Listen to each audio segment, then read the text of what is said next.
Sam, let me click in on that for a second. Yeah. When you met this, what's his name? The VP of sales? Brian Alcesser. He worked for Okay. Jason So Lumpkin. Brian, so when you met Brian, when you looked at him, you could see the energy that this guy wants to sell, right? Yes.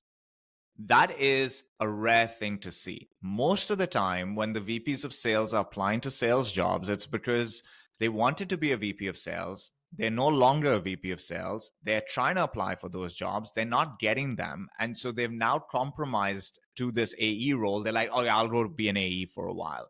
When they're being interviewed, you don't see the spark in their eyes. You don't see the energy. They don't want to go and sell. They're just compromising. They're trying to put food on the table during a tricky period. And the risk with them that most people see is the minute the market gets better and there's an opportunity for this person to go be a leader, they don't run at that opportunity. That's the fundamental risk.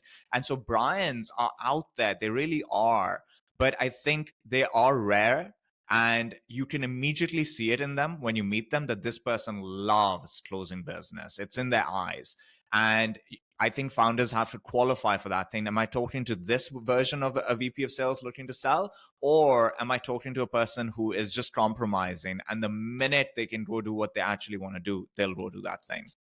I think that's probably right. The broader question you have is what's going to happen if we go from 50 to 125,000? If we have so many different companies, who's going to win? And is it going to be the must-haves versus the nice-to-haves? And my point is there are no must-haves, but there are going to be winners. And so what are going to be the defining qualities of the winners? Will automation play a role? 100% automation will play a role in the winners, but what are the other factors? I guess if I had to distill it down to two other factors, I would distill it down to customer centricity, like really building the entirety of the, not just the go-to-market motion, but the operational motion of the business around customer empathy. And then I would say the quality of the people that work at the company, to the point of the people that hired the VPs of sales as ICs that are settling versus the people that hired Brian Alcesser.